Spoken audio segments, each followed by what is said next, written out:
difficulty. I kind of fixed it up now, and it's working. So, welcome to another episode of Open Mic.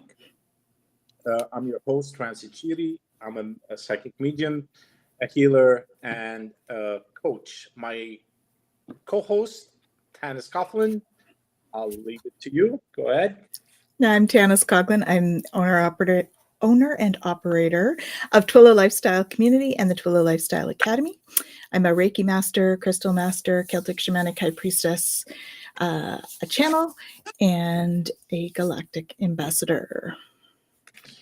Hey, that's awesome. I heard a lot of good things this week from you about that new venture about galactic stuff. Maybe we can share a bit. It'll be interesting.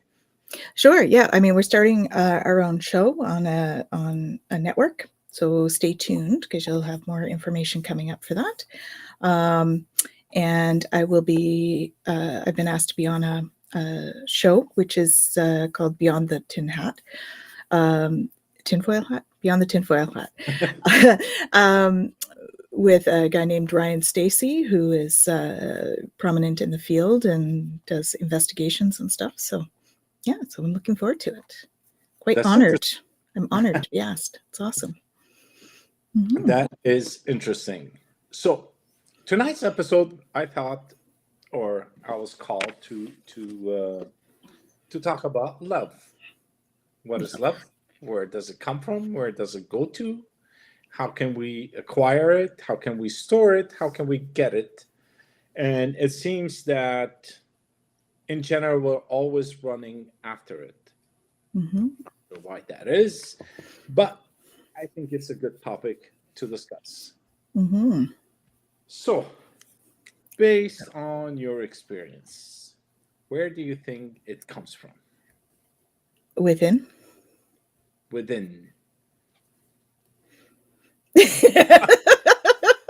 Not in your shirt, in your heart. That's where it sits. Okay. Well, it's energy, right? It's energy. So it's a high vibration energy is what it is. So we can pull it from source to run it as an energy. We can freely give it to others without worry of being in lack, without love, because love is all around us all the time. The guides are there to share their love with us as well, and your ancestors and all of that stuff as well, which I'm sure you've seen that it's in your practice as well, in terms of being a medium and having them come back. I know my experience is they always come back to say, I love you, I miss you, all those all those comments. So yeah, so it's an energy, right? It's a frequency. Absolutely. So my experience of it is, it's funny because I had a hard time understanding where it comes from. So all I've been told is open your heart, and I look and I open my heart and I start doing actually meditation and physically try to open, and nothing was opening, and I was blocked, and I don't know what's wrong with me, and to to realize there was nothing wrong with me. Nobody's blocked. No, it is your true essence. That's what it is. Like you mentioned, but we tend throughout the ages to refer to it as a heart-based vibration because that's where it's been. That's where it comes out from when your heart chakra is well open. And when it is semi-blocked, which is it's not really blocked, but it is kind of masked in my view, it kind of you turn into that ugly duckling format, and you kind of like suppress it a bit. But even in that dark little space that you're in, or the dark days that you're in, or the hours, or whatever it is, it still radiates from underneath the whole facade. It radiates under all the what do you call it? Density. Density. Yes, it's still there. Mm-hmm. And once the clouds move, the sun shines again. Yep. The sun doesn't. This is a good metaphor. The sun does not disappear. No. It's always shining, and it's always radiating. Right. It fills us with light. It gives us light. What do you call it? Warmth. It helps feed us, and it makes us see. So it's always there protecting us. Mm-hmm. Yeah, love is like that, right? As well. Absolutely. Only when a cloud passes by, then we realize, oh my God, where is love? And then, but it didn't go away. Yeah. Just clear the clouds a bit, blow on them to the right. Right is this way. Blow on them to the right, and everything will be fine again. It will. The sun will shine again. Actually, not again. It continues shining. You'll be able to see it. That's it. It's about whether you're in awareness of love. Yes, absolutely. See, one movie back in the, I think it's early 90s. Is it Jerry Maguire or something? You Complete Me? I can't remember who said it. Maybe. Tom Cruise. Yeah, he was in that. So yeah, it could be. Yeah. Yeah, and then everybody started going, you complete me. And we all follow advertising and propaganda. Not propaganda. It was more advertising to sell something. So we all felt, I'm one of them, please. And then I realized, like, you're a broken vase, and you're waiting for another piece to complete you so that you can find love. But the reality is, you're not broken, and you're not missing pieces. And love is already in there all the time. Mm-hmm. All the time. So when we're running to look for something, it eludes us. And who said that? Was it the Tao Te Ching? I can't remember who said it. Oh, one of those big masters that is like, if you're looking for God, you can never find him. If you're looking for love, you can never find it. You can never achieve it. You can never gain it. You can't harvest it. You can be in a room filled with 7 billion people, and you can never feel it. Mm-hmm. Once you go inside and you start looking and you start feeling, that's when you realize that you're the source from the beginning. Well, and all of the people around you, the love that you receive is just a mirroring your own back. Right? Yeah. So the there's that phrase that you can't love anyone else unless you love yourself. Absolutely. And that kind of goes along with that as well, right? Yeah. That we have to love ourselves first. And to love ourselves is kind of a hard thing. I'd like to dive into it for a bit with you. Mm-hmm. How can I love myself?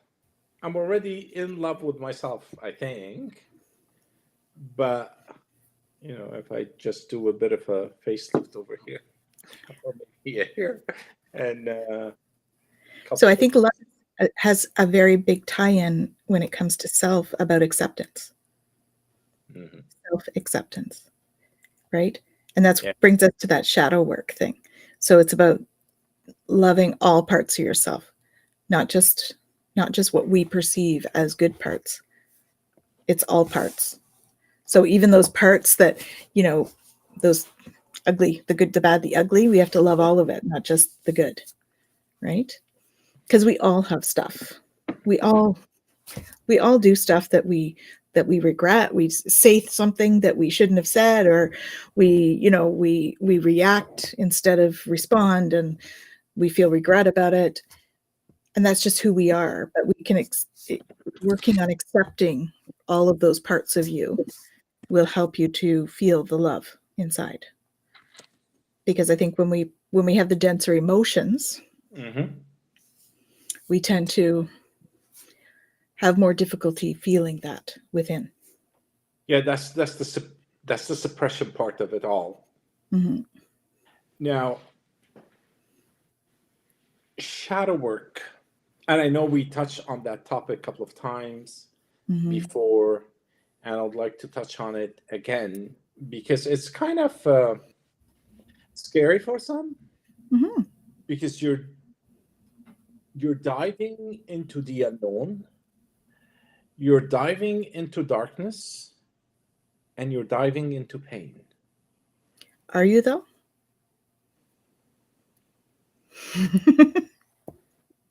That's a very Because good question. That's a very good question. we're the ones that put that on ourselves, right? By judging ourselves. Hmm. So are we diving into that?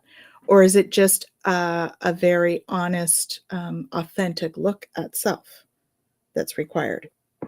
So is it that we have to battle all these inner things that come up? Or is it that we just pull them out and go, huh, yeah, I didn't do a very good job of that. All right, well, what did I learn from that? Okay, cool. Yeah, all right. So I know I'm going to do that differently. All right, so now I just need to forgive myself for doing it poorly the first time because I didn't know what I was doing. Hmm. So if we were annoyed with our children all the time for not doing things right because they didn't know any different, why are we annoyed with ourselves when we didn't know any different? I think we're pretty hard on ourselves because we're all like learning too, right? Yeah. And we love our children unconditionally, even though they screw up, even though they, push the other kid at the playground, we still love them. So Hmm. why is it that we have so much trouble loving ourselves when we screw up? You know, it's an interesting question.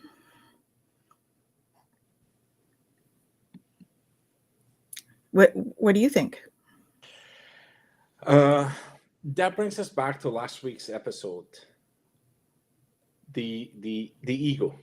Mm, We were trying to protect it. We're trying not to protect it, but actually last week we did a great job in clearing its bad reputation, right? And then by clearing its bad reputation, we missed one small little thing, which is we didn't actually miss it. We actually touched on it. I remember now that we did touch on it, and that's the attachment to an outcome or an right. attachment to something. See, and that's where our pain comes from, is that um, everything has to be proper, but the kids spilled the milk on the, I don't know, brand new table or something, and then I have to clean all of that. And dear Lord, this is supposed to be perfect, and he should have known to hold the cup properly, and I taught him 100 times. And then we go through this story, Mm-hmm. and we build on the story as we tell it to others. And the little pea under the mattress, or seven mattresses, I can't remember, was it the princess that they Yeah, slept something on? like that. Yeah. It gets big. It gets big and becomes uncomfortable. And that's where the little pain that we dive into, which doesn't exist as per your explanation, which is true. So all we have to do is just take it out, look at it, acknowledge it, love ourselves, forgive ourselves. Mhm. Hi, Renata. Hi, Michelle. Hello, Welcome. ladies. Lots of love. Because it's much easier to be kind and forgiving toward other than it is towards ourselves. Of course it is. Yeah, Because we hold ourselves to the highest pedestal ever, and we have to be there. Let me tell you. you have to be there. No, Sometimes we we've been don't. though, right? Because that's our programming. Yes. So oftentimes we get told through all of our program, and it's all subliminal, right? Like the ads on TV, get the perfect body, get the perfect this, right? So Yes. it's like programming through that, right? Or you go to school and your marks are actually, um, you know, how can you get a better mark than what you had before? Yeah. Oh, so a better mark is makes me more successful. So it's that the fear of not being good enough is ingrained through all of our systems that we have right now too, in terms of schooling, in terms of our jobs, in terms of all of those things. We always go through this, we're never good enough. Yeah. Um, That's exactly what she said. Never good yeah, enough. yeah. Yeah. And it's a programming, right? And I'm not minimizing it. I fight that all the time. We all do, I think, to a certain extent, Oh, yes. we think, well, if I don't do it right, then what's going to happen? Because we're in a punitive kind of world, right? Mm-hmm. So it's all fear-based. We don't have, it's not really reward based. It's more like fear based in terms of punishment based Yeah. in our society at the moment. And that's where, there's been some stuff. Yeah, exactly. Yeah. Yeah, Renata's saying it also doesn't help when you have a parent that's like, oh, you got 99, but why not 100? Right? That perfectionist, like Shem is saying, yeah. The perfectionist syndrome. Yeah. Sometimes it's not from the parent. I'll be honest with you. I had my daughter who was like that. I think she's still. But one day she was crying her eyes out because she got, I don't know, 85 or something. I can't remember. I go, oh my God. And actually, on the French, she got 65. She was destroyed after that. And I go, well, what are you talking about? This is the most perfect grade that you've ever gotten. Yeah. Because that's where you want it to be, and that's it. And just drop it. And she felt better at that point in time. She stopped crying because now there's no punishment. It doesn't matter what it is. Mm-hmm. But she didn't change her mindset. Of course, a youngster, they have to self compare. So perfectionism is a key. Is a key. There's But a word, compare. compare, yeah. Where did you? Oh, yeah. Okay. No, you said it. Yeah. It's what you said, right? Yes, absolutely. Hi, And Shem. Aishan, and we missed something from Michelle, who said the ego is Mars. It tells us a lot about how we stand up for ourselves, good and bad. Yes. Yes. Good old Mars. That bloody Mars. Yeah. Perfectionism keeps you paralyzed. It can, if we allow it to. Yes. Yeah. And so it's where you start to try to step into being okay with where you are in the moment. Mm-hmm. Am I safe? Am I happy? Am I here? If you can answer yes to those, that's a good start. What I did the first episode, just to touch on perfectionism, the first episode of Open Mic, I recorded it. I passed it on to friends to get their opinion, not because I needed an opinion, it's just to get their opinion, because I wasn't sure about myself. And I got different, oh, well, if you do it this way, it would be better. It's good, but it's good, but. So I said, okay, yeah, I should redo it. And I sat on that episode for, I think, a week, actually. And then I posted it and I said, this is my perfect in its imperfection episode. Yeah. Please watch. And it got more approval from the viewers than if I perfected it and made it like 100% perfect, which there's no 100% perfect, but I could have done it to that point and it wouldn't have been good enough for me. So, we all are doing the best we can. And we can really what's the word I'm looking for? Like resonate with each other. Mm-hmm. When we get up here and we talk and we misspeak and we look for words, everybody can relate to that because everybody's done that in their conversations. It makes you human. And so it helps people to connect to you if you're more authentic. Absolutely. So absolutely, absolutely, absolutely, 100%. yeah, 100%. Authenticity connects you to others because now you're vibrating at the same level, at the same frequency as they are, and you're not being pretentious to make something look good. When if you're down to earth, this is it. Speech therapy. Yeah, that will be. are you suggesting I need some help there, Renata? Word finding difficulties. Yeah, I know. Sometimes Maybe. I freeze and I can't find the word, and then I find it in Arabic and I can't translate it into English, or for some reason it comes out in French and wouldn't translate. And I go, what is happening to my translation chip? Yes, it is. I always joke there's some days when all my files are all over the floor instead of in the filing cabinet. The Yeah. file's in my head. Wait a minute, I have to find the file. Going through the file. And sometimes it's all over the floor, so it's wait a minute. No, we got it. We got it. I know, Renata. Thank you. So, how can we fix our perfectionism, or yeah, let's say perfectionism? How can we fix that? Acceptance, Acceptance. And where does acceptance come from? love for self. Loving, absolutely. Loving ourselves. There's nothing more, there's nothing less. Once you get to that level of vibration, nothing matters. So, last Saturday, somebody from India asked me to do, we can just work on accepting ourselves where we are and as we are. Absolutely. Yes, Absolutely. for sure. For So, sure. go ahead. And it doesn't mean that just because we're accepting of ourselves does not mean that we're not going to continue to strive to be better. Mm-hmm.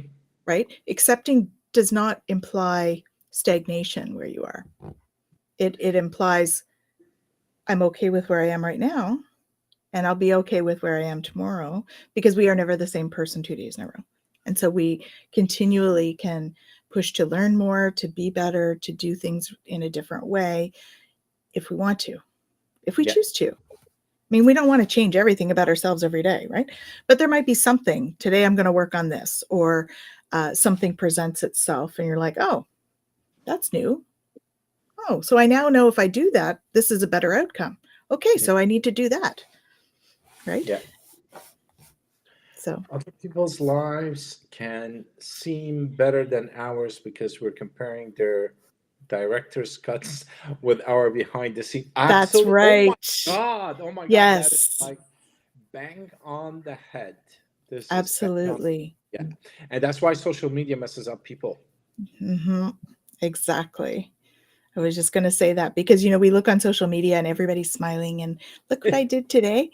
And they don't show you that I got out of bed this morning and my hair was a mess. And I was like, here, I'm going to take a picture on social media. We just don't do that. we put straighten the hair and we, put on a nice face and we smile, and we don't get on there all full of tears. Well, I actually have seen this. So I think this trend is changing a little bit.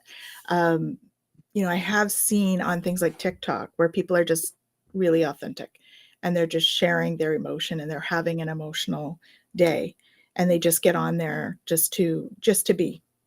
Yeah. And even that is helpful for others because, again, somebody else might be having that emotional day and they all of a sudden don't feel alone, right?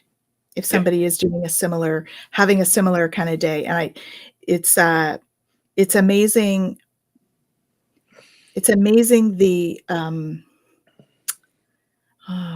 like the lightness that comes from knowing you're with others. It's almost like instantaneously you feel that the burden is shared, even if it has nothing to do with that other person and you don't know them. Somehow there's that shared experience that is created. So, even in social media, there is some good stuff about it as well in terms of that. It's starting to change. Yeah. It is. Yeah. Yeah. Good one over here we have. And not waiting until we get whatever size or whatever destination or whatever level of success. Absolutely. Yeah. You can To be never accepting. get to that point unless you step in your power now. Yeah. And when you're in your power now, then you can climb that staircase one Mm-hmm. step at a time and advance along the way. And so what does that mean to you then, Ramsey? Stepping into your power. I mean, what is that? What It does that mean? means whatever I'm doing, like I mentioned regarding the first video that I did, Mm-hmm. it was perfect. If I watch it now, I go, "Oh my God, what did I do?" But it was perfect at that Mm-hmm. time, and it gave me the platform to get the courage to do number 2, 3, and I don't know how many we've done up till now. And every time it gets better and better, and every time the topics just flow Yeah. easily, and an hour passes like in a minute. So Yeah. you step in your power, you accept who you are at this point in time, and whatever you produce is the perfect production at that point in time, and then you start moving forward with it. Yeah. And you'll see things getting better. Because what happens is that we want to be that perfect athlete, but I overeat. I don't move, and but I want to be that runner in 3.5 seconds to go 100 meters. I go, oh my God, it's too hard. I can't get there. So I end up sitting in front of the TV, and that's what happens. But if I accept where I am today, and I start walking to the nearest store instead of, let's say, taking the car or the bus or whatever it is, then I'm progressing slowly, slowly, and we'll get to a better destination. Mm-hmm. So another one was, like I was going to say before, is my mediumship. Mm-hmm. I wanted it to be perfect. So every time I reach for someone, doubt kicks in like there's no tomorrow. Oh my God, I can't say this. Am I dreaming it? No, I can't pass this message. I must be creating it in my mind. And then after the reading ends, I go, I was really good. The first, all the messages, all of them were right. Yeah. So, yeah. But then the next reading, go back into the same doubt. Mm-hmm. So last Saturday, somebody wanted a reading from India. And I said, okay, fine. I had to do it early in the morning, Saturday morning at 9 o'clock, where I said, I'm going to sleep. So I woke up 8:45. I Early. go, to hell with this. I don't want to, I don't care if it's not right. I don't care about anything. So I sat there. And because I lost, not I lost, I did not overthink it. I allowed it to flow. I did not care. From an egoistic point of view, I did not care. I gave him a 40-minute reading. It was one of the best. Mm-hmm. And that allowed me to move one step higher, saying, okay, well, I did it because I pushed my ego away. Mm-hmm. I continue doing it for the future. And that's what I did on the Tuesday calls. And it was like one of the most, like, it's just propelling me forward. Mm-hmm. Yeah, Michelle says she has clients in India too. It's usually either early AM or late PM. Yep. It would be late PM for me, just saying.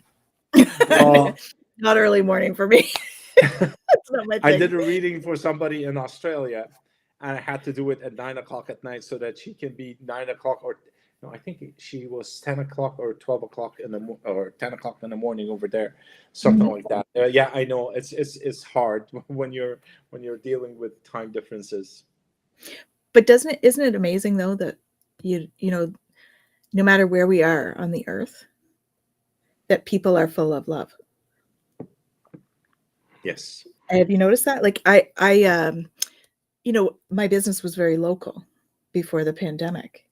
And as I've expanded because of the pandemic, I've gone online. All of a sudden I realize I'm getting clients like all over the world, and there's no difference.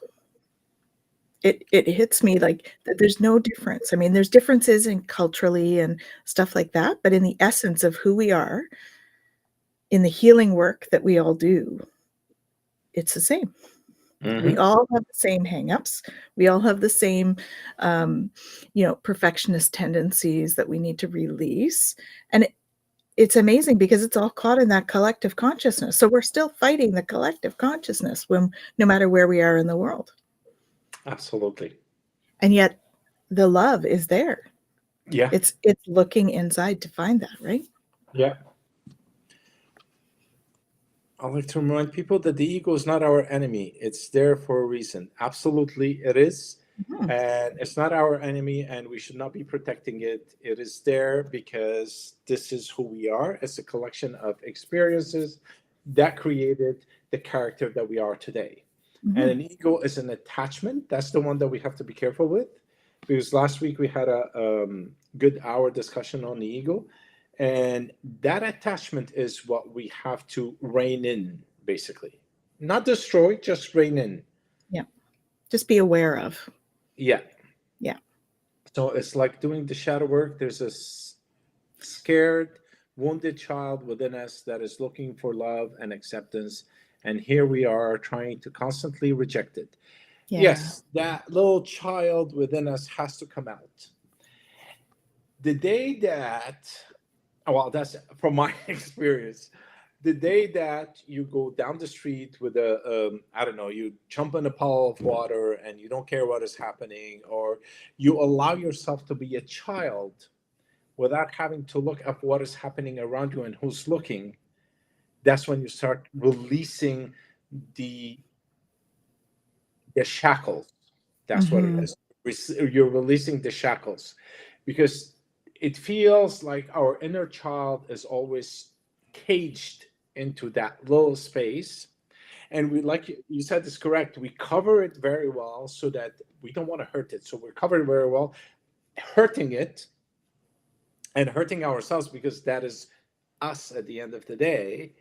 And what we do is that we start looking for love everywhere else. We forget about the little child. So the minute you free that little child, you're on a roll. You're So on a there's a roll. connection between play and love, right? Yes. So there's a vibrational connection, of course. They're both high vibration. Like play is a high vibration Mm. activity, you know, because it creates that joy that is also a high vibration emotion. Yeah. The creation of the joy, I don't know, the joy and love, they're kind of similar Hmm. on a vibrational scale. You allow them to not shine, but vibrate, or you allow them to come out. You don't block them anymore. And that the joy and love are your true nature as a human being. Hmm. Our true nature is not being miserable at the office 9 to 5. Our true nature is to be happy and joyful at the office 9 to 5. That's our true nature. And to show love to others. Yes. And there's a certain amount of people perceive that we only have so much love to give, right? Mhm. There's a lack around it, but there is no lack in love. It's energy. It's universal life force Yeah. energy. So there's no lack in that. Renata says you should tell my bosses that. I'll tell you one thing. I don't know, maybe our company evolved throughout the years, or maybe not. But, or I evolved only. I don't know. And with my evolution, things started to look different, but they were there from before. I can't tell you. But what I do right now, I give 110% of my time, my mind, towards the work, the job that I'm doing. If I achieve the final results, it is great. If I do not achieve the final result that they want, it's still great. Mhm. As long as I know that I gave 110% of myself to the work that I'm doing. Right. And open communication also helped in relieving the stress of not achieving Hmm. and flowing the information upwards and downwards so that everyone is aware of what is happening. So in the old days, upper management will hold all the information. It's like, oh God, you should not, don't tell these employees about. No, it's just let everybody know, and everybody has their abilities to contribute for the global benefit of the company. Mm-hmm. And that's how I saw my company evolve from a 1960 type of you shall do and you're not supposed to say any word and you just do it and that's it, and to a more open relationship between the top of the company and the people at the lower part of the pyramid. Mm-hmm. So maybe Yeah, and because working by that's where we start seeing more of that change to the flatter organizations, right? Where there's more, it's more of an us, all of us, as a like that universal love, universal us as a company. Um, so it creates more of it's a flatter organization where there's more information shared and more autonomy given to different groups and accountability for everybody to play a role in all of the functioning of the business. inclusivity. Yes. That is a key to to promote, not to promote, but to allow people to shine. Mm-hmm. You know, if an employee makes a mistake and we hit them on the head with a hammer, the next That's time not they make legal, this, just saying. oh yeah, when it was HR legal, hat. That's a health and safety risk. Yeah. when it was legal in the not long distant past, um, you're alienating that person. Yeah. You're making them not good enough for the job. So they lose their self esteem and then they actually don't perform well. That's right. When you include them in the process, they make a mistake and they bring it forward because now the communication is open. You're allowing them to come over. You sit with the employee and you find ways to correct the mistake and create processes in the meantime with that person so that mistakes like this do not happen. Right. They become empowered. And not only just empowered in the term of empowerment, but actually they'll give more because now they're part of the process. They are the one that created, they are the one that can make a mistake in the future unintentionally and know that there's a way to fix it. Mm-hmm. Yeah. And that brings people in. Huge And for employee engagement that way, yes, right? yes, So, yes. yeah. Now, Michelle said it's the ego which has created the idea of separateness from God or the Atman. The working of egoism is very mysterious. It is very difficult to detect its various ways of working. It needs subtle and sharp intellect to find out its operation. If you practice introspection daily in silence, you will be able to find out its mysterious ways of working. Absolutely. Awesome, Michelle. Thank you. Thank you for sharing. Yeah. And demonstrating employee appreciation, Renata says, yes. Yes. That's another huge one for engagement, right? Yes. What Show your I employee realized, love. no, what I realized throughout the career is that when a boss or your whoever he is comes over, actually, because I had to do a presentation on inclusivity in the workplace and diversity and all of that to a group of people. And one of the employees, who not a direct report to me, is a direct report to someone that reports to me, came and said that, I was in the old job and the boss would say, and no one will see him. He sits in the little corner office somewhere and, sneaks in, sneaks out. I don't know what happens there. But he goes, I walked into this place and the president is eating with everybody in the cafeteria. The VP finance is talking to everyone. There's no one like, oh, no, this is the VP or this is the president, or it's all part of the same family. Because it was such a breath of fresh air. Mm-hmm. So it allows people to feel comfortable in the workplace. Yeah. companies they are not learning anything from it. Yeah, well, I mean, that's why it's important to have um, a learning organization, right? Learning organizations are the ones that do this. It's like doing your own healing work. Hmm. Organizations need to do that self-reflection in what they've done in order to, or what's happening.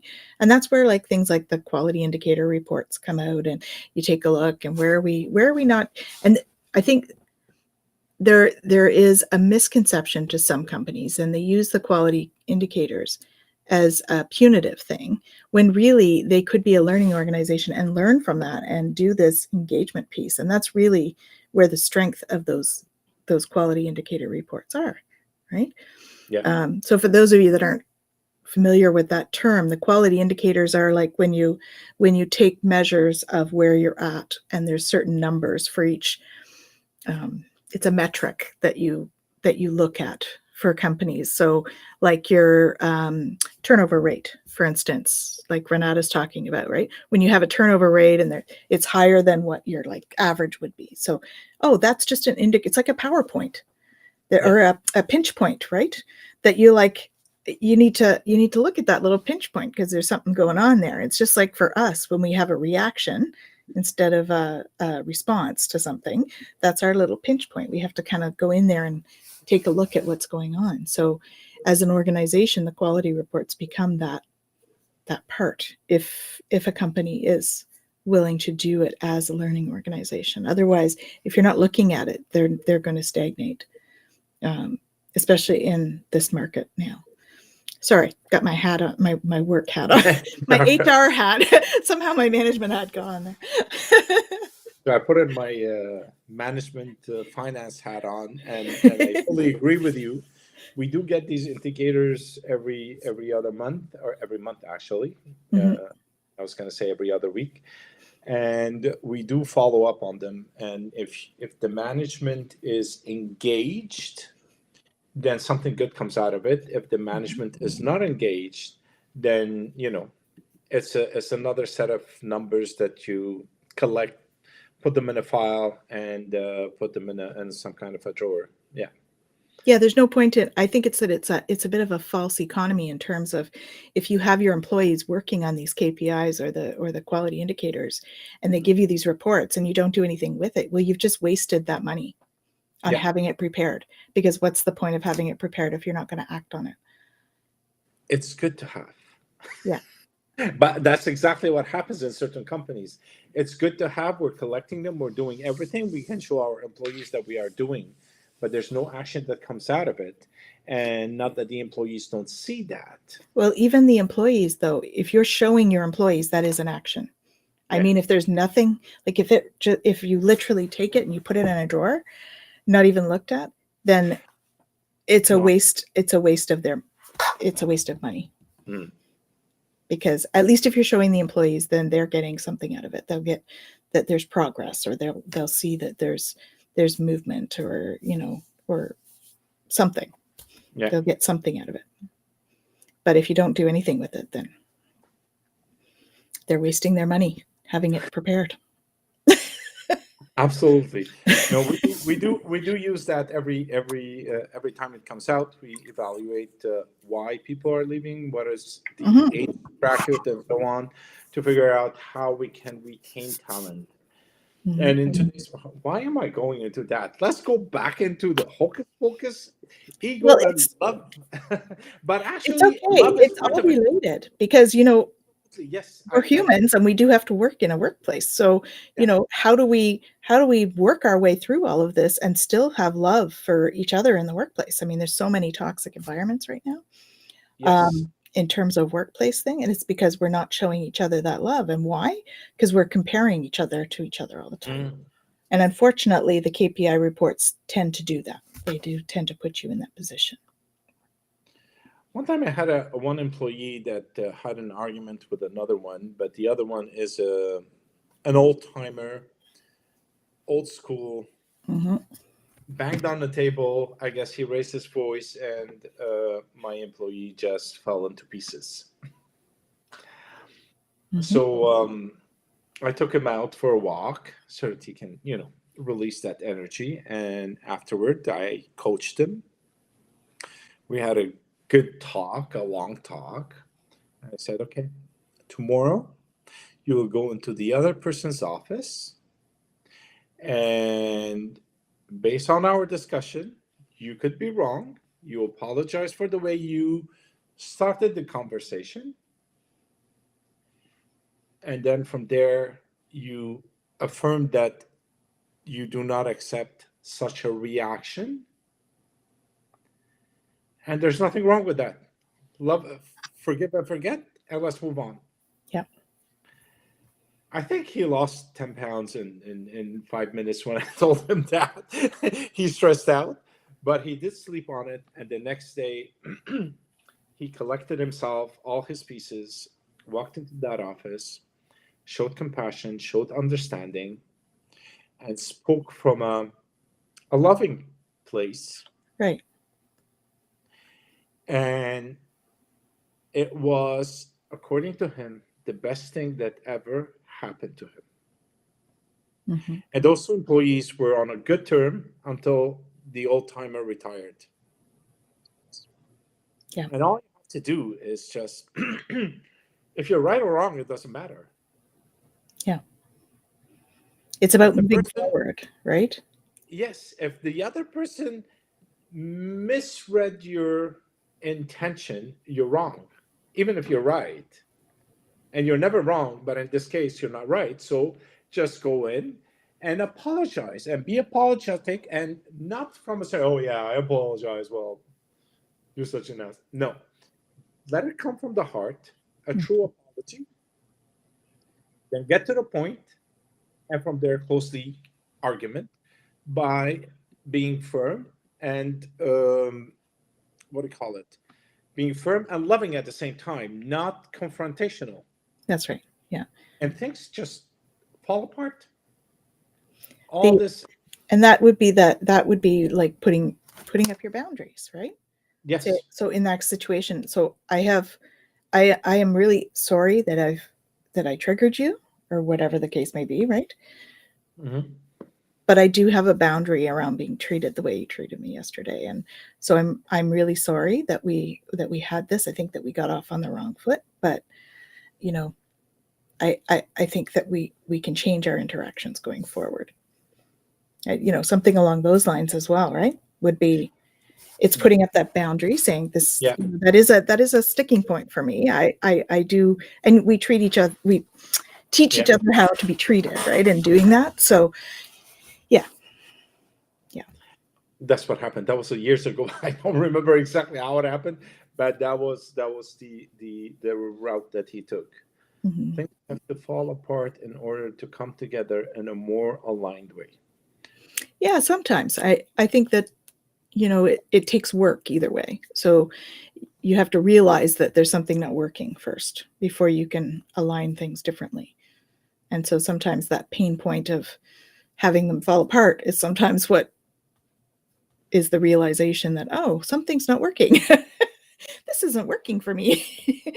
Or Right? it takes one awakened person to crack it Yeah. by being the loving, caring person, showing that outward. Because what happened, we're all vibrational frequencies. So if you wake up in the morning and you're in a bad mood because you woke up on the wrong side of the bed, you're vibrating in that way. Then you get on the road going to work, everybody's bloody cutting you off, and nobody knows how to drive. And what the hell is wrong with people today? Full moon, crazy moon, it's raining. Yeah, I blame it on the energy. The energy's crazy today. Yeah. You get to the office, you're so now more charged with that energy. So you walk in and you just, how am I going to explain this? But you radiate it everywhere. Mm-hmm. And people who are ready to receive it, they'll get it very quickly, and they start acting in that fashion. Yeah. So one of the things that I do is I start jumping up and down before getting into the office, just to release whatever stress that I'm holding, or or frustration that I'm holding. Sometimes I just take a deep breath before I choke someone, but Well, then I I'm glad just, you breathed before you choke. That's good. so I do breathe in a couple of times. I just bring my what do you call it, emotions down, so that my heart could flourish Hmm. and I can think properly.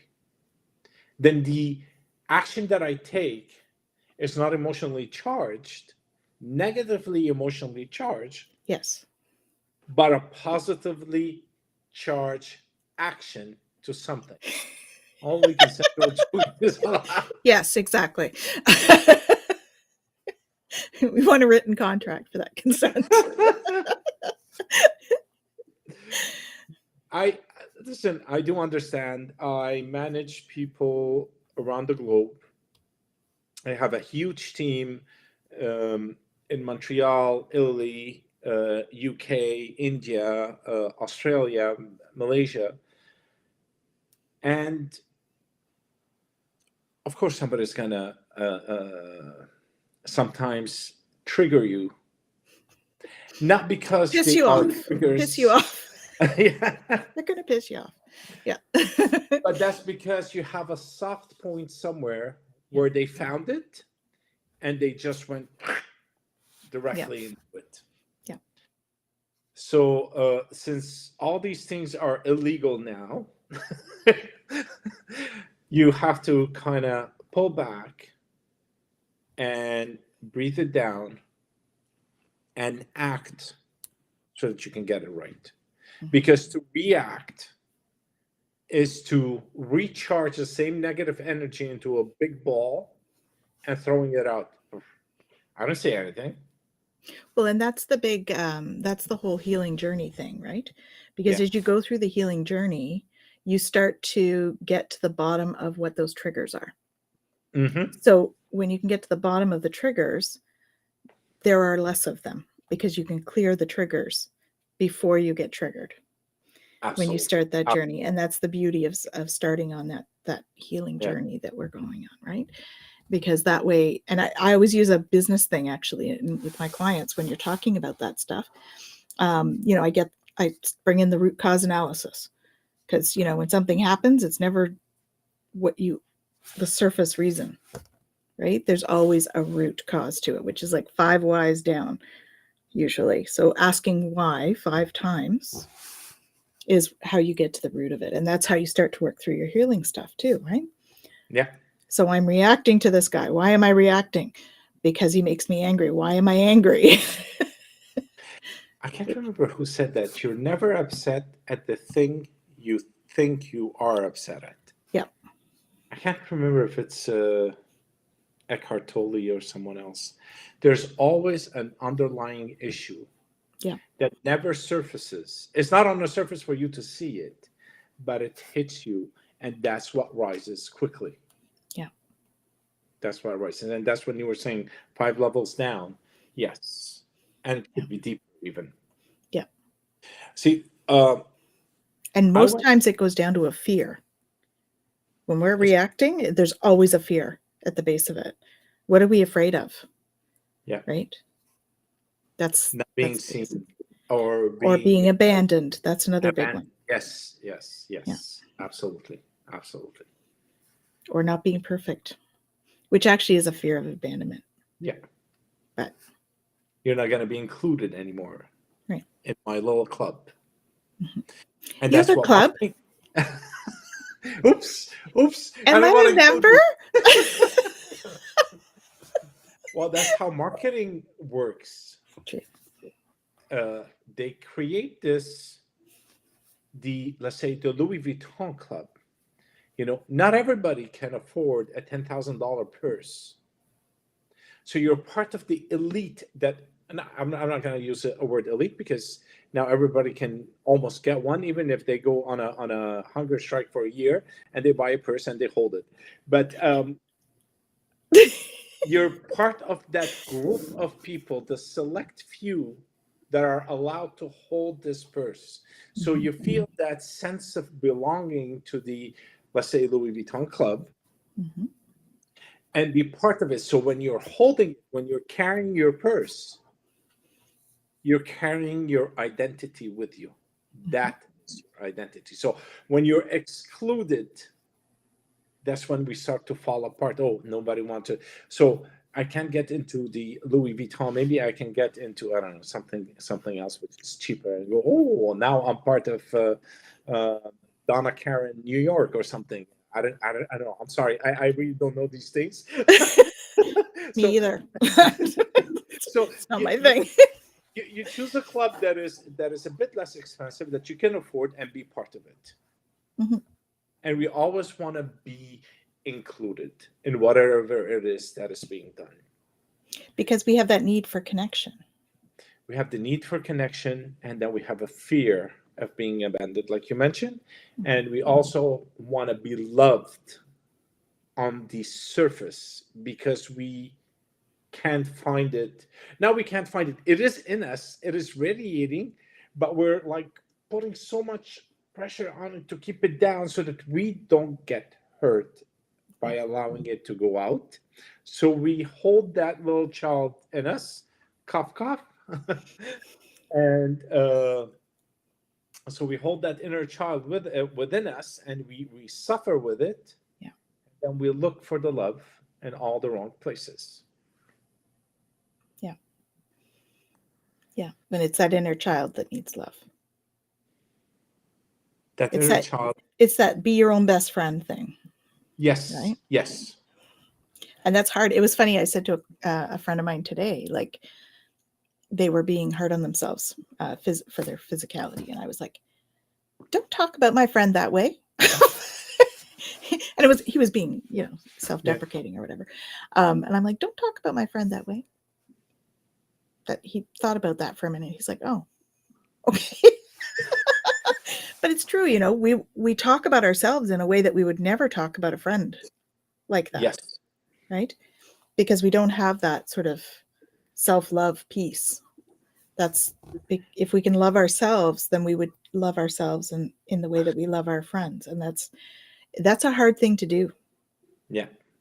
I'm working on it, but it's a hard thing to do. I was coaching someone who would put themselves down all the time. I'm such an idiot. I'm such a this. I go, but why are you telling yourself that? Oh, no, I'm joking.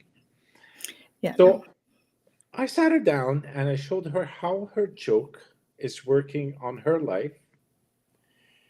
And at the end, she started crying to say, my daughter does the same now. You're taking your lack of self love or self esteem, and you're passing it on to another generation who look up to us, Mm-hmm. where they find their strength in their parents. And while the parent is joking about themselves, they're not only hurting themselves, they're hurting the next generation.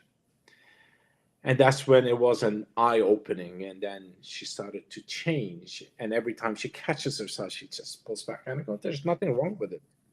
As long as you're catching, Mm-hmm. with time, it disappears. And that's where that self-forgiveness comes in, right? Yes. Because she didn't know. No. So it's not about, so when those things come up, I think we tend to, it's a funny cycle, right? We notice something like that about ourselves, and it's whether it's pointed out or whether we do it to ourselves, and then we get hard on ourselves because we're not perfect, and we are more self-deprecating because we're not being, so it's a bit of a cycle that needs to be broken. And that's often why I use the Ho'oponopono in the mirror with people, because it helps them to break some of that cycle. Okay, Renata, I identify as mermaid, possibly a unicorn, definitely not a Louis Vuitton bag. I guess I'm further along than I thought. Oh, absolutely. Yes. I love the Unicorn Club. It is one of the best clubs available. Maybe we'll see each other in one of those meetings, gatherings. Do we have that kind of club? If not, we should start it. Let's have a unicorn club. And Jennifer says, be careful with that line of thought, though, to make sure we don't then beat ourselves up for doing that. Yeah, which is what I said. Yes. Yeah. Yeah. Because you don't want to beat yourself up. It is like a cycle then if we do that. Yeah. So, but yeah, I mean, we have to go through the self-reflection in order to make progress. Because that's how we get to know ourselves, is doing self-reflection. And okay, I know people will say it is hard, it is painful, whatever it is. I tell you, I went through a couple of dark night of the soul, what is called in the spiritual world the dark night of the soul. I literally clawed myself out of it, clawed out of it. And in hindsight, it wasn't that painful, but at that point in time, you're not sure what is happening. Yeah. There's that mystery behind it. Nothing is moving, nothing is changing, and you're still in that bloody dark pit. And then when you switch, there's a point where all of this combined is like a nuclear explosion. But you know, when the fusion, that one little drop that goes into that atom and it splits it, take that and make it very slow. And that's how I felt it started to evolve. And then I started to see, and I started to change, and I started to become. And slowly, I got there, and I go, my God, that was like painful. But then looking at it, oh, no, that wasn't painful. Because I did it a second time, because the cycle was not complete. Yeah. Let's say I reached the first level, and there were two more that I had to go through. And then it went. And we're still again. going through. And we're still going through. Right? Yes. We go through it every day. It's just different amounts. Exactly. The intensity with time, it becomes less. And now what I do is that I see it. I see it happening. I see it coming. I sit, I reflect on it, and then the love and the forgiveness and the compassion kicks in like immediately. And that's because I've done it multiple times before. Mm-hmm. It's a practice. And every time the healing is just easier and faster and faster. Mm-hmm. And just to say one thing, I don't like the term dark night of the soul, because the soul has no dark night. The soul is just perfect. It's all light. It's all light. It is dark night of the ego. That's where it is. That's where your character, all of you, shatters. It explodes into dust, literally. And then you have to sweep it from every corner and rebuild yourself into a better version of what you were 2 minutes before. Not yesterday, not 10 years ago. It's 2 minutes before. And every 2 minutes, you rebuild on the 2 minutes until your new you shine. And that's when your little kid starts going out and doing stuff that, really, I do that? Oh, yeah, you do that. Mm-hmm. When you go out on the street and then the song kicks in your head, and you might just, get the rhythm to move with it. And that's okay. And the more we can accept that we're perfectly imperfect, the easier we walk into that. The easier we can accept that it's okay, that we're a work in progress. We are a beautiful work in progress always. As long as we are here, we are a work in progress. If you're a finance guy or an accountant or something, you're a whip. You sit on the balance sheet and you grow with time. Since we were talking about our profession, so I had to bring in the balance sheet. It's an asset, let me tell you. It's not a liability. Yeah, exactly. Yeah. Beautiful. So love for self is primary. I had a potential since elementary school, always growing. Yeah, of course. Yeah. We're all growing. If you're not doing self-reflection, it's harder and it's a slower process.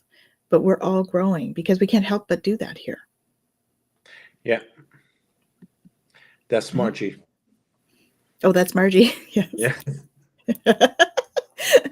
Hey, Margie. Yeah. Growth is part of us, if we It like is. it or not. And also change is part of us. Mhm. We say that change is hard. It's not hard. Change is what happened is what happened to us every day. Yeah. We change because an experience of yesterday changes our direction of today. But we don't actually notice it because we're just blindly moving throughout time. But the day that we start looking inward and trying to see who we are and how we act and how we can um, make ourselves a better version of who we were, then we start to realize that the change is part of us. Mhm.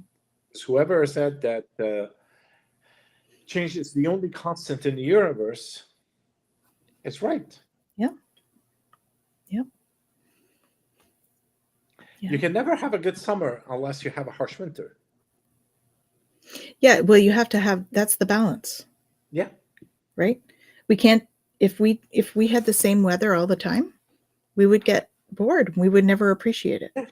And so that's how we look at like appreciation, gratitude, and how does that come into all of this? Right? In order to appreciate something and have gratitude for it, we have to see both sides. And that's why the shadow work is important too, because the more we can see that side, the more we can appreciate the good parts of ourselves. And the bad side is not a bad side. It's No, just a label we created it. it is, yeah. Yeah. So The denser stuff. The denser stuff. yes, yes.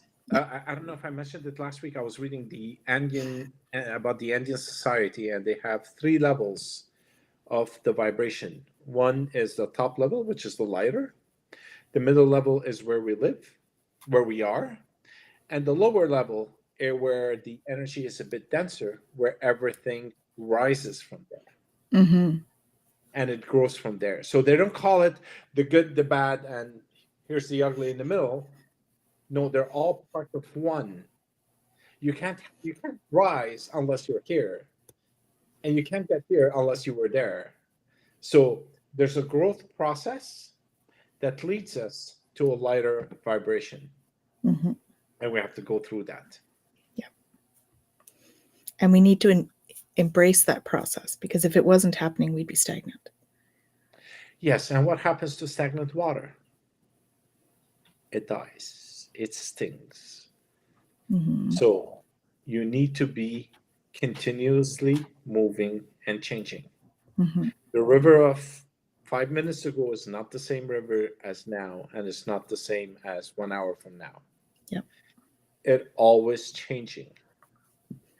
Rocks moves, they get worn out, sand is created, the water comes in hard, it creates a new curvature in the land, and so on. It's always, always, always moving and changing.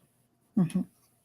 But we resist that because I am perfect.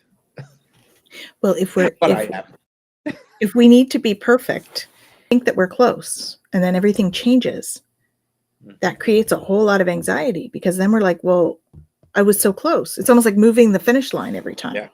Right? But there is no finish line. Exactly. There is no finish line.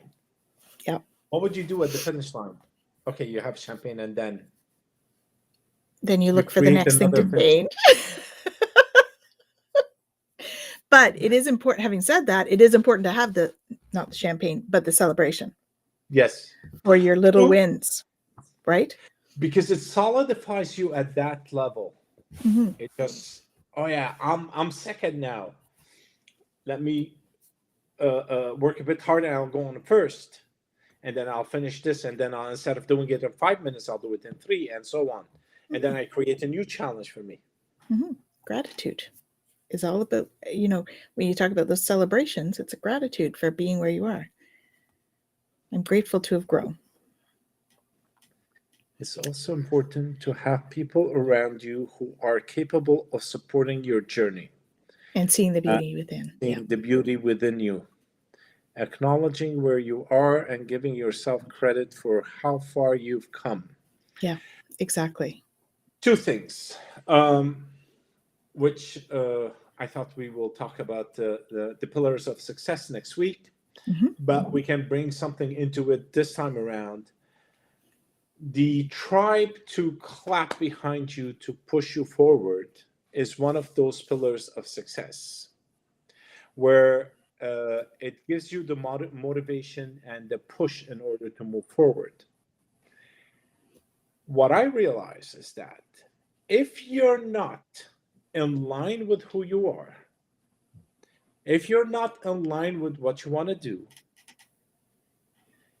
those people can do nothing for you. They can sit and cheer, and then at the end, everything will fall apart, and you can blame the whole world for it, and maybe you can blame yourself too.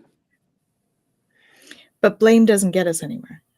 No, but that's a human thing. Is that the first thing Yeah. we have to find? Oh, why did I fail? No, well, you failed because you weren't aligned with who you are. So although the tribe are good to push forward, you have to make sure that you're on the right path. Well, that's why there's more than one pillar. Yes. Right? Yes. They're multiple. Because it takes more than one pillar to hold you up. Yeah. In terms of that. That's true. You can't rely on others to carry you. Yes. Right. Yeah. Yeah. And Jen says, modern day has taken the dark night to be deep sorrow, but when St. John wrote it, he was expressing joy for the darkness that made him go inward for light, to join with his beloved to be transformed.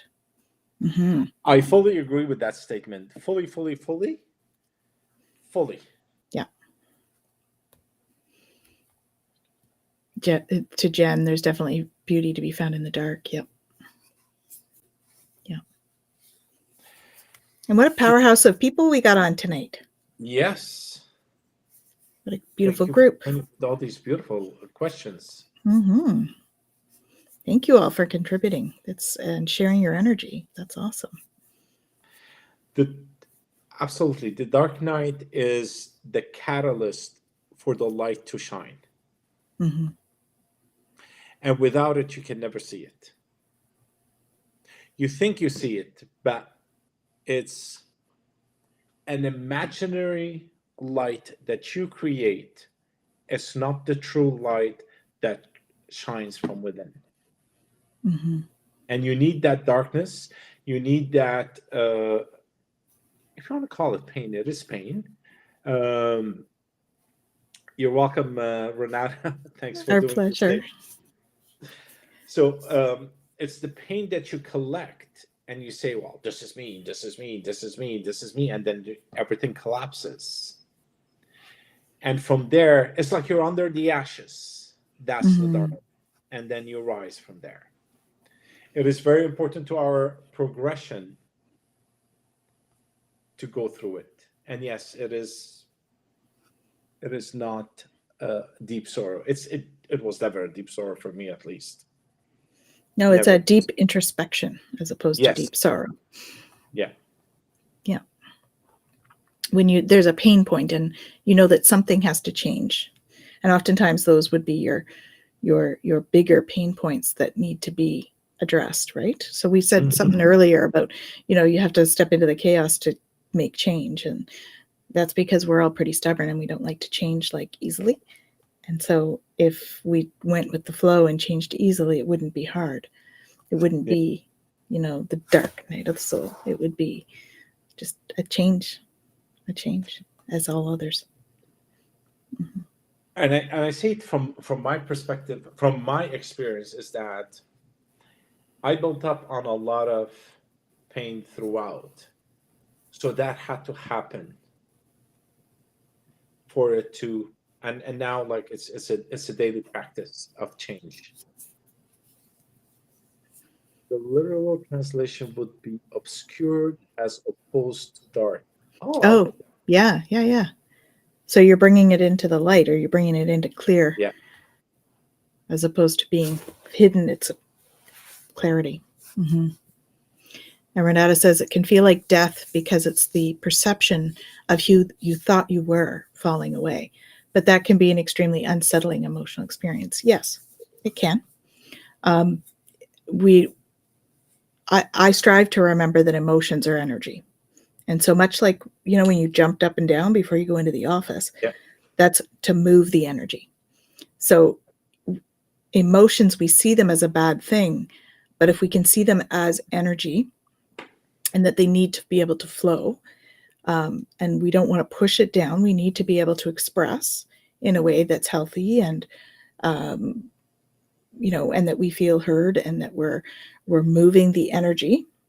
That's why, physical stuff helps us to move the energy through, because it's actually moving it through the chakras and it helps you to release, right?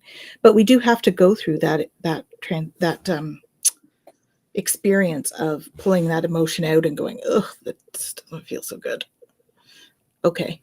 Why doesn't this feel good? It's just uncomfortable. Okay, fair enough. I'm going to sit with this for a minute and I'm going to acknowledge that I have this. And then I'm going to move the energy. And so I'm going to release it in whatever way, tears are a form of releasing, jumping up and down, you're releasing or moving energy. Physical stuff helps us to do that.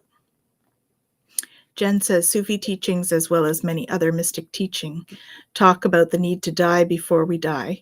And that is never easy, but amazingly powerful. Yeah. Yes. Die before you die and realize that death doesn't exist. Yeah. Yeah. Yeah. And you can do a meditation on that and literally go into, I think Buddhists, they do that. It's a hard meditation. Yeah. Yeah. Laurel, hi again. Hi, Laurel. I saw her last night. That's why people talk about it being a dark experience, though, I think, because the old egoic concept is fighting for survival. It takes time and work to let go of that. Yep, it does, for sure. And willingness to change. And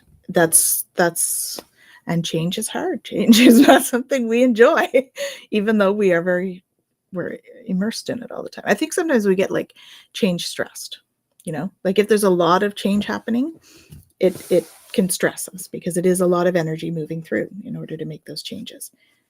And that's because we're creatures of habit. Mm-hmm. That's why it feels hard.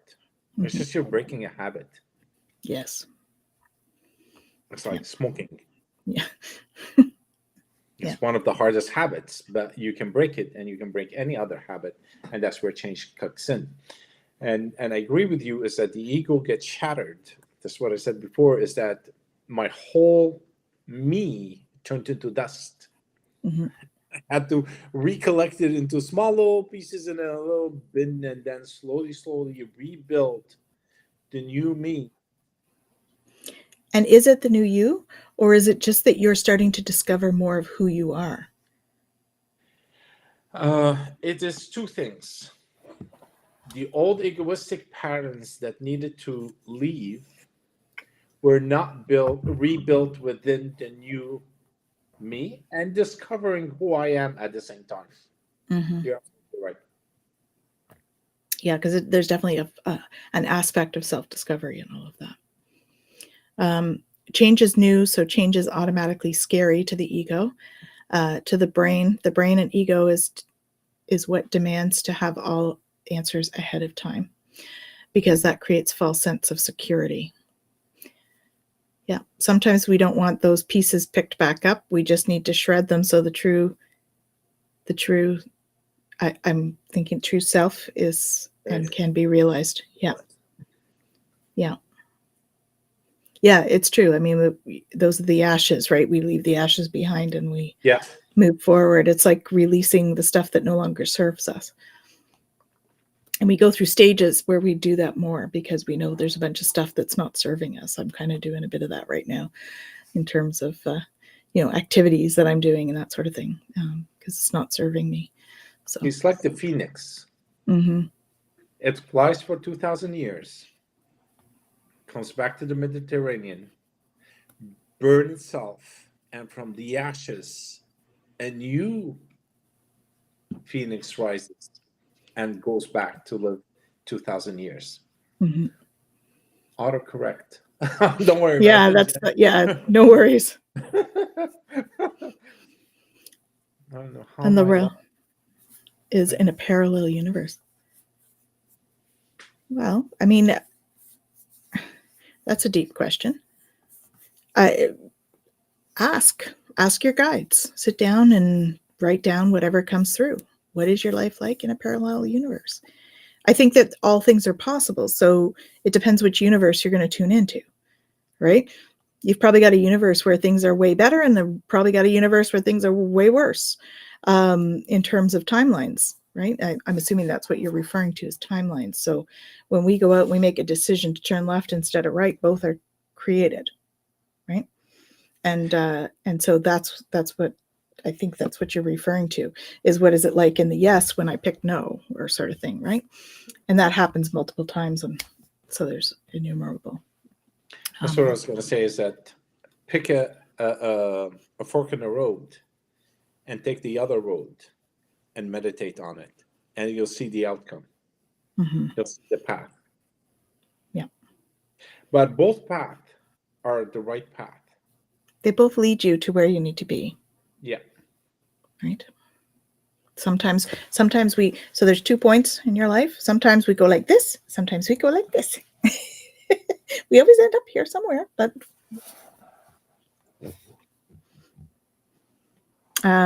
Renata says the modern marvels of technology, the autocorrect. Yeah, of course. For sure. So how does all of this tie into love? Let's look at that. When I shattered into pieces and picked up the dust, with every grain that I glued, it was glued with a bit of love. The love that I never gave myself, or I never acknowledged that myself had,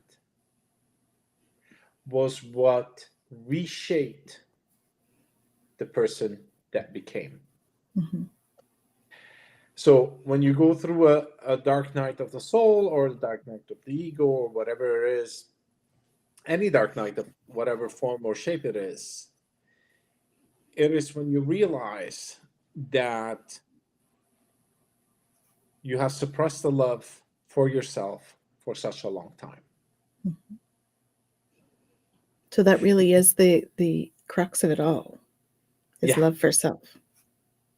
Because once you love yourself, everything falls into place. Mm-hmm. Everything falls into place. And you realize that love is abundant. It is not in lack. It's and not so in lack. It is who we are. It is infinite, but infinite. And I say that because I channeled somebody's grandmother on Tuesday.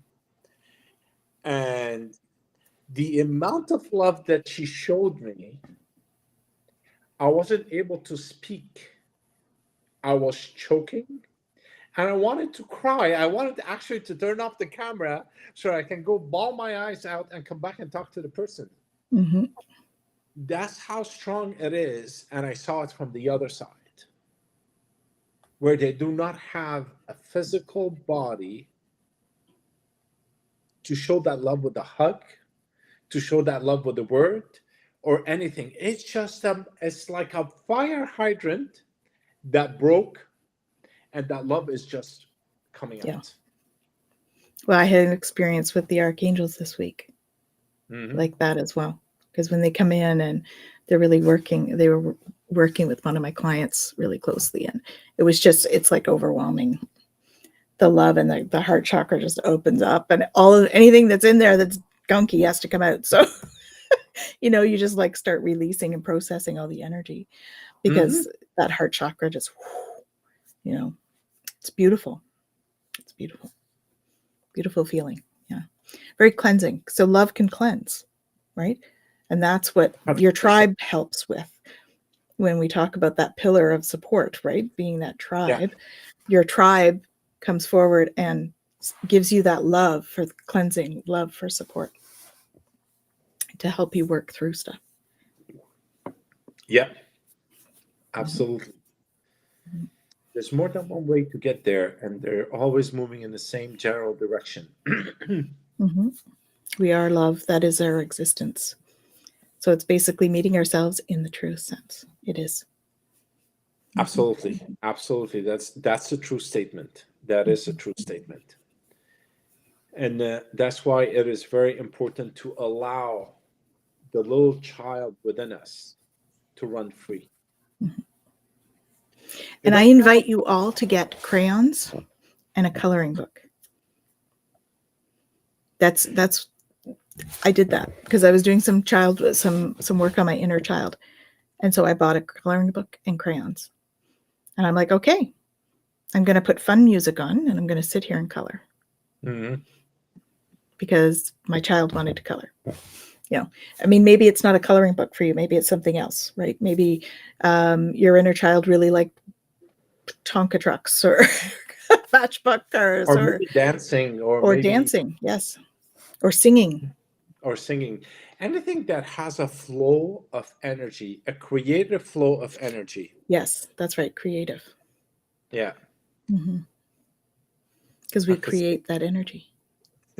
I could say shopping, but shopping doesn't have That's not creation. creative. Unlike you, yeah. Anyways, let's not.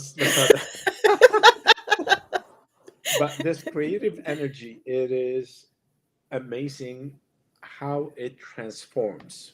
Mm-hmm. Like, for example, that jumping up and down, it is a movement of energy. You're allowing it to go up, you're allowing a certain part to go down. So I did a reading for 8 people in a row. So I had to do the one, and then to jump to the other, I had to release. So you Yep. jump and you go, and you jump and you go, and you jump and you go, and at the end of it, you feel like, oh my God, this was awesome. Yep. Because you allow your creativity to flow. You're not inhibiting anything. Your ego is not allowing, no, you're not allowing your ego to take over. Right. That's what it is.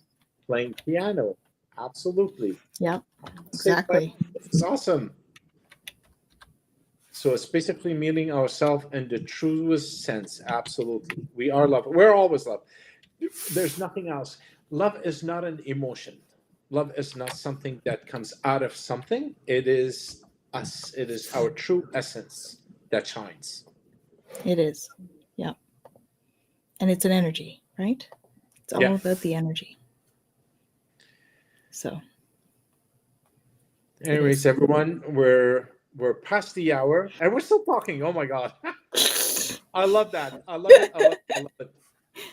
well, We we still had so have a much couple. wonderful input. So, thank you Yes. all for being on. We're so honored that you were here to go on this journey with us. And it's always fun to bring in the comments. I love this format for this. It works out really well. Thank you. And we'll see you next Thank you. Thursday. It'll be also an interesting discussion. Can't wait to see you all. Absolutely. Lots of love, everyone. I can't get it right now. I got it It's right. okay. All right. Good night. Good night, everyone.